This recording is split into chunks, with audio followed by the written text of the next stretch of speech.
नमस्ते साथियों, मैं हूं उदयपुर से एडवोकेट मुकेश कुमार गोपावत। आज हम बात करेंगे आपकी जमीन का, मकान का या प्लॉट का। किसी व्यक्ति ने एग्रीमेंट करा लिया और एग्रीमेंट वो आपने अपनी सहमति से किया, मगर अब सामने वाला न तो उस एग्रीमेंट की पालना में रजिस्ट्री करा रहा है, न आपको पूरे पैसे दे रहा है और न वो जमीन किसी अन्य व्यक्ति को बेचने दे रहा है। यानी कि आपको एग्रीमेंट करके एक तरह से उसने उलझा दिया है और आप चाहते हो कि आपको जो जमीन आपको बेचनी थी, जिसका आपने एग्रीमेंट किया, जो मकान आपको बेचना था जिसका आपने एग्रीमेंट किया, उसका जल्द से जल्द आपको पैसा मिल जाए।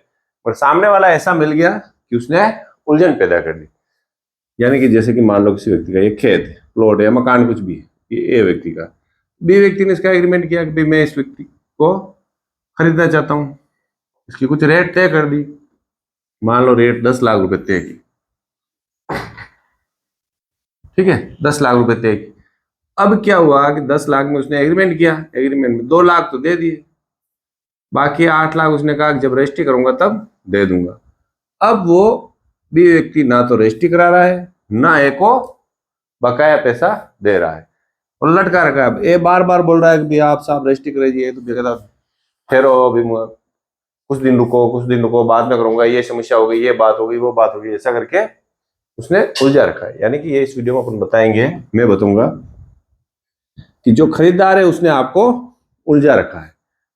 तो किस प्रकार से आप जो एग्रीमेंट है उसको कैंसिल करा कर किसी अन्य व्यक्ति को बेच सकते हैं, या आप नहीं बेचना चाहते तो उसको एग्रीमेंट को कैंसिल करा सकते हैं, ये इस वीडियो में अपन समझेंगे। क्योंकि ज्यादातर जो दलाल होते हैं या जो प्रॉपर्टी का काम करते हैं या कुछ बदमाश प्रकार के लोग होते हैं, वो क्या करते हैं कि साधारण या सीधे आदमी को उसकी जमीन का एग्रीमेंट करके फंसा देते हैं, फिर लंबा समय निकालते हैं, रेट बढ़ती है, दूसरे व्यक्ति को बेचते हैं। ना तो वो खुद खरीदते हैं, ना दूसरों को खरीदने देते हैं। आप उनसे कहते हो कि आप आपका पैसा वापस ले लो, मैं एग्रीमेंट कैंसिल कराना चाहता हूँ, तो वो मानने को तैयार नहीं, ना वो पैसे देने को तैयार है। आप दूसरे व्यक्ति को बेचने की बात करते हो तो वो कहते हैं कि मैंने खरीद रखी है, मैं कोर्ट में उलझूंगा, तो दूसरा कोई लेने को भी तैयार नहीं होता है।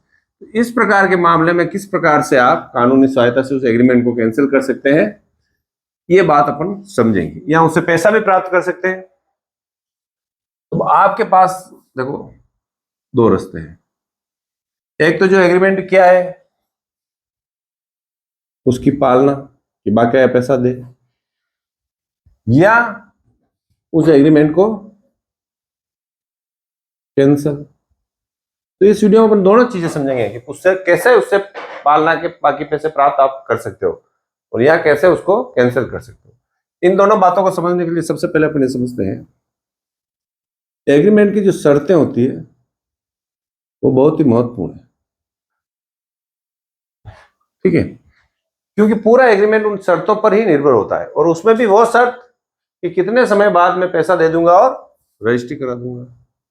रजिस्ट्री कराने वाली शर्त सबसे महत्वपूर्ण। वीडियो के प्रारंभ में बता दूं, मैं अपने चैनल पर खेती संबंधी या जमीन संबंधी सिविल मामलों में, विभिन्न प्रकार के मामलों में सलाह देता हूं। आपके भी कोई किसी प्रकार की समस्या है तो आप इन नंबर पर 8619876831 पर आप आपके डॉक्यूमेंट को व्हाट्सएप करके मुझसे सलाह ले सकते हैं। मेरी फीस है, कोई भी आपके पास जो गौशाला है उसमें 500 रुपये आपको जमा करना, फंड मेरी तरफ से आएगा। ठीक है ना। अब अपन बात करते हैं जो शर्तें हैं, उसमें शर्तें आप पढ़ोगे, एग्रीमेंट जो लिखा है उसमें या तो लिखा है कि कोई समय नहीं दे रखा है, यानी एग्रीमेंट में कुछ भी समय नहीं दे रखा है कि कब पैसा देगा, कब रजिस्ट्री कराएगा। ठीक है, या एग्रीमेंट में कोई समय दे रखा है कि भाई आज से 6 माह बाद या 1 साल बाद या 2 माह बाद बाकी पैसा देके मैं रजिस्ट्री कर दूं। इस प्रकार कोई शर्त है या कोई शर्त नहीं, दोनों को अपन समझेंगे। जिसमें शर्त है उसमें क्या करना और जिसमें शर्त नहीं है उसमें क्या करना। तो मान लो कोई शर्त दे रखी है, जैसे कि मान लो 2 महीने दे रखी है, 6 महीने देखी, तो आप जब तक वो समय पूरा नहीं हो सकता, आप ना तो एग्रीमेंट कैंसिल करा सकते हो और न ही किसी अन्य को बेच सकते हो। यानी कि अगर एग्रीमेंट में जो शर्त लिखी है उसमें कुछ समय दे रखा है, वो समय जब तक नहीं निकलता तब तक ना तो एग्रीमेंट को कैंसिल करा सकते हो, ना किसी अन्य को बेच सकते हो, क्योंकि शर्त आपकी सहमति से लिखी गई। हाँ, अगर आपके धोखे से शर्त लिखी गई है, एग्रीमेंट में धोखे से कोई बात लिखी गई है, तो उसकी एक अलग बात है, उसका मैं पूरा एक अलग से वीडियो बनाऊंगा। मगर आपकी सहमति से कोई शर्त लिखी गई है तो उसको वो समय आपको निकालना पड़ेगा। दूसरा है कि एग्रीमेंट में कोई समय नहीं लिखा है। उस जब तक क्या बोलते हैं, जब आप कहेंगे तब रजिस्ट्री करा दूंगा और बकाया पैसा दे दूंगा। और आप उसको बार बार कह रहे हो मगर वो रजिस्ट्री नहीं करा रहा, ना बकाया पैसा दे रहा। ये जहां इस प्रकार की शर्त है, उस समय आपको क्या करने का पड़ेगा, एक रजिस्टर्ड नोटिस देना पड़ेगा। जिसने आपकी जमीन खरीदी उसको नोटिस देना पड़ेगा कि भाई, मौखिक आप कितनी बार कहो वो मानेगा नहीं, वो बोलेगा मुझे कभी बोले नहीं। एक नोटिस के भाई अपन ने इतनी तारीख को जो सौदा किया था, जिसमें इतने रुपए तय किए थे, 10 लाख तय किए थे, 10 लाख 2 लाख आपने दे दिए, 8 लाख बकाया है। आपने एग्रीमेंट में तय किया था कि जब आप कहेंगे तब मैं रजिस्ट्री करा दूंगा। तो मैं आपको मौखिक कई बार कह चुका हूं, मगर आप रजिस्ट्री नहीं करा रहे हैं। इस नोटिस के जरिए मैं आपको कहता हूं कि 7 दिन के अंदर अंदर आप तहसील कार्यालय आए और कोई भी एक समय और तारीख फिक्स बता दें कि उस तारीख में भी आ जाऊंगा, आप भी आ जाए, मैं उस दिन रजिस्ट्री करा दूंगा, मैं मेरा डॉक्यूमेंट लेके आऊंगा। तो ये आपके पास एक नोटिस दे दिया, तो फिर वो ये नहीं कहेगा कल वो कोर्ट साहब इन्होंने बोले ही नहीं।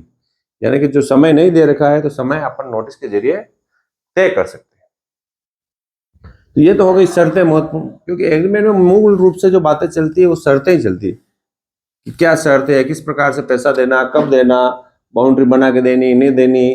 कई बार आपको ऐसी शर्त लिख देते हैं कि बंटवारा करवा के दूंगा, फिर बंटवारा जब तक नहीं होगा तब तक आप रजिस्ट्री नहीं करवा पाओगे, क्योंकि ऐसी शर्त सामने वाला डाल देता। तो जब भी एग्रीमेंट लिखो तो उसमें क्या शर्तें लिखनी है, क्या शर्तें नहीं लिखनी है, इसका विशेष ध्यान रखो। इस पर मैंने वीडियो बना कर आप चाहे तो उसको देख सकते हो। अब मान लो अपन जो बात कर रहे हैं कि शर्तें भी हो गई, आपने नोटिस भी दे दिया, या शर्त का समय भी निकल गया, फिर भी वो आपको बकाया पैसा नहीं दे रहा, ना आपको रजिस्ट्री करा रहा है। उसमें क्या होता है कि अगर समय निकल गया और एग्रीमेंट में लिखा है कि 2 माह बाद या 3 माह बाद रजिस्ट्री करा दूंगा, नहीं कराने पर आप अन्य व्यक्ति को रजिस्ट्री करा सकते हो, तो आपको उस एग्रीमेंट को ऑटोमेटिक समय निकलने पर वो कैंसिल हो जाएगा और आप किसी अन्य व्यक्ति को बेच सकते हैं। सर अन्य को बेचेंगे तो सामने वाला झगड़ा करेगा। जैसे ही सामने वाला, अगर शर्त में लिखा है कि समय निकलने पर आप अन्य को बेच सकते हैं, तो फिर वो अगर झगड़ा करता है तो आप उसके विरुद्ध थाने में या कोर्ट में रिपोर्ट दे सकते हैं। यानी कि वो उस एग्रीमेंट के आधार पर आपने अन्य को बेच दिया है, और शर्त अगर ये है कि आप अन्य को बेच सकते हैं, तो वो उस मामले में वो कोर्ट में जाएगा, तो फिर उसको स्टे नहीं मिलेगा, ना आपकी जमीन उसके जाएगी। और समय नहीं निकला, मान लो समय ऐसी कोई शर्त नहीं लिख रखी है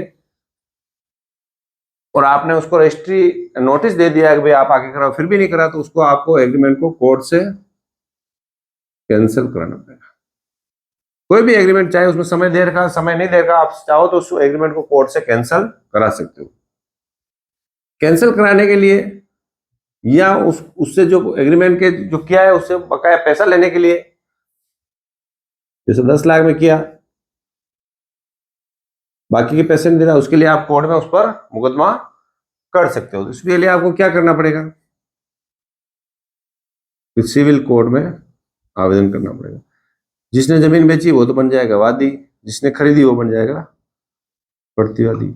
अगर आपको कैंसिल कराना है तो आपको फर्स्ट कलम में लिखना है कि मैं, हमारे और प्रतिवादी के मध्य इतनी तारीख को एक एग्रीमेंट लिखा गया, जिस एग्रीमेंट में हमने ये जमीन बेची, इतने रुपए बेची, इतने रुपए दे दिए, इतने रुपए बकाया है जो लंबे समय से भी मांगने पर नहीं दे रहे। फिर लिखना कि हमने इतनी तारीख को इनको नोटिस भी दिया था कि आप जमीन की रजिस्ट्री अपने नाम करा लें, या मकान की रजिस्ट्री या प्लॉट जो भी है, किंतु इन्होंने नोटिस का कोई जवाब नहीं दिया, या जवाब दिया तो भी इस प्रकार का जवाब दिया कि ये खुद रजिस्ट्री कराने को तैयार नहीं है, यह कि मुझे पैसों की आवश्यकता है और मैं अपनी जमीन या प्लॉट को बेचना चाहता हूं, इसलिए ये खुद नहीं खरीद रहे, तो इस एग्रीमेंट को कैंसिल करने का आदेश प्रदान करावे। सामने वाले पक्ष को बुलाया जाएगा, फिर उसको सुना जाएगा, भाई आपने इतना समय दिया, क्यों नहीं खरीदना चाहते हो, उसका जो भी कारण है वो बोलेगा। उसके पास उचित कारण नहीं है, वो रोकेगा मैं इस कारण से नहीं ले पा रहा हूँ, तो एग्रीमेंट है वो कोर्ट कैंसिल कर देगी। या इसमें आप चाहते हो कि नहीं, वो मेरा तो बकाया पैसा लो, तो बकाया पैसा लेने वाली बात लिखनी, तो कोर्ट उसको कहेगी भाई आप बकाया पैसा दो और इसकी ना ये आपके नाम पे रजिस्ट्री कराने को तैयार है, नहीं तो एग्रीमेंट कैंसिल किया जा सकता है। और उस पर अगर वो उसकी गलती है तो उसके ऊपर पेनल्टी भी कोर्ट लगाएगी और जो आपको जो हर्जा खर्चा हुआ वो भी आपको दिलाएगी। यानी कि कोर्ट में जो एग्रीमेंट की पालना या एग्रीमेंट को कैंसिल कराने का मुकदमा सिविल कोर्ट में किया जाए। अब आपके मन में आएगा कि साहब उसमें तो मेरा लंबा समय निकल जाएगा, मुझे तो बेचा है। तो ऐसा नहीं है।